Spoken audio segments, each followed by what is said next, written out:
नमस्ते दोस्तों। आज हम एक ऐसी फिल्म का पोस्टमार्टम करने जा रहे हैं जिसकी चर्चा हर तरफ है, धुरंधर 2 द रिवेंज। क्या आपने कभी ऐसी फिल्म देखी है जो शुरू में तो जोश भर दे, लेकिन खत्म होते होते सवालों का समंदर छोड़ जाए?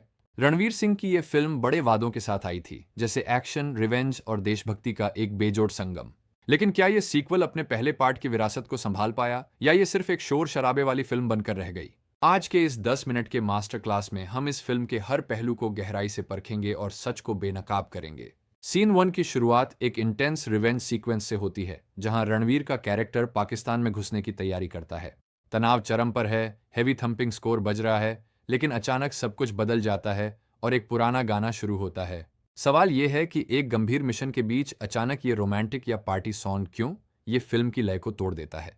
रेडिट पर कई यूजर्स ने इस पर गुस्सा जाहिर किया है। एक ने लिखा कि songs fail out of place, और ये बिल्कुल सही है। क्या मेकर्स सिर्फ नॉस्टैल्जिया का सहारा लेकर बजट बचाना चाहते थे, या ये दर्शकों को इमोशनली ब्लैकमेल करने की कोशिश थी? संगीत का काम सीन को ताकत देना होता है, उसे कमजोर करना नहीं। ये इर्रेलेवेंट चुनाव फिल्म की गंभीरता को मार देता है।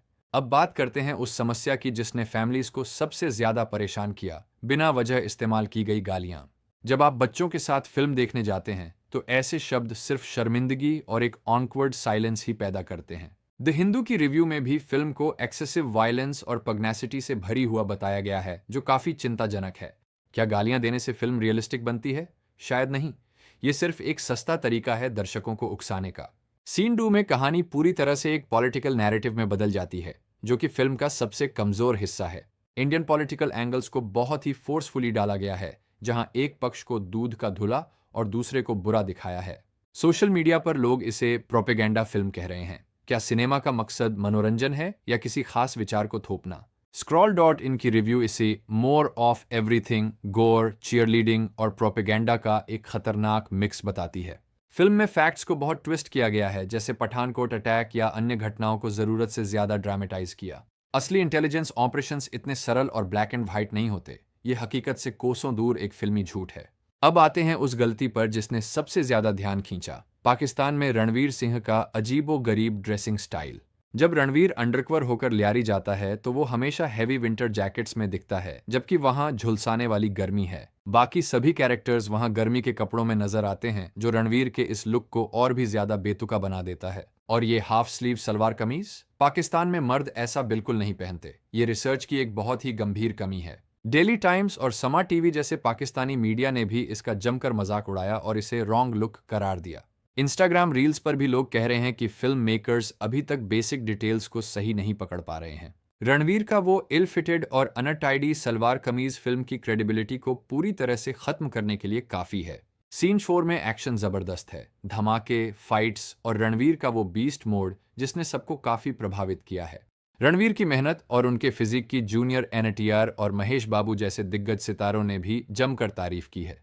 लेकिन एक हिंसक लड़ाई के बैकग्राउंड में फिर से कोई दुखी पुराना गाना बजने लगता है, जो मूड को बिल्कुल खराब कर देता है। फिल्म में पाकिस्तानी पक्ष को पूरी तरह विलेन बनाया गया है, जबकि असली जियोपॉलिटिक्स इतनी ब्लैक एंड व्हाइट नहीं होती। हिंदू रिव्यू में इसे देशभक्ति और प्रोपेगेंडा का एक बहरा कर देने वाला कॉकटेल कहा गया है, जो काफी हद तक सच है। सीन 5 के क्लाइमैक्स में कई ट्विस्ट हैं, लेकिन पठानकोट वाला सीन इतना कंफ्यूजिंग है कि दर्शक सिर खुजलाने लगते हैं। इंस्टाग्राम पर लोग पूछ रहे हैं कि आखिर उस अंत में वहां हुआ क्या था। ये एक बड़े एंटी क्लाइमैक्स जैसा लगता है। फिल्म की अवधि पूरे 229 मिनट है। इतनी लंबी फिल्म को देखना किसी चुनौती से कम नहीं है। ये बहुत खिंची हुई लगती है। इसकी पेसिंग बहुत ही प्रिडिक्टेबल है, जो दर्शकों को जल्दी ही बोर करने लगती है। फिल्म को एडिट करने की जरूरत थी। एंडिंग में प्रोपेगेंडा अपने चरम पर है। हर तरफ भारत की जीत और सब कुछ परफेक्ट दिखाया गया है। लेकिन सवाल वही है, क्या ये हकीकत है या सिर्फ एक फील गुड झूठ पर आधारित एक प्रोपेगेंडा नैरेटिव? तो संक्षेप में कहें तो इर्रेलेवेंट पुराने गाने और फिजूल की गालियों ने इस फिल्म का काफी नुकसान किया है। पॉलिटिकल नैरेटिव और रिसर्च की भारी कमी, ये सभी कारण मिलकर एक बहुत बड़ी निराशा पैदा करते हैं। अगर आप सिर्फ रणवीर के और प्योर एक्शन के फैन हैं तो शायद ये फिल्म आपको कुछ हद तक पसंद आए। लेकिन एक विचारशील दर्शक के लिए यह फिल्म सिर्फ एक दिखावा है, जिसमें गहराई और सच्चाई की बहुत कमी है। क्या बॉलीवुड अब सिर्फ हाइप और प्रोपेगेंडा के सहारे ही आगे बढ़ेगा? ये एक बहुत ही महत्वपूर्ण सवाल है। क्या हम कहानी और गहन रिसर्च को बिल्कुल पीछे छोड़ चुके हैं? हमें अपने सिनेमा से और अधिक उम्मीद करनी चाहिए। अपनी राय कमेंट्स में जरूर बताएं। क्या आप मेरी बातों से सहमत हैं? हमें आपके विचारों का इंतजार रहेगा। मैं हूं आपका होस्ट और ये था आज का मास्टर क्लास फिल्म एनालिसिस।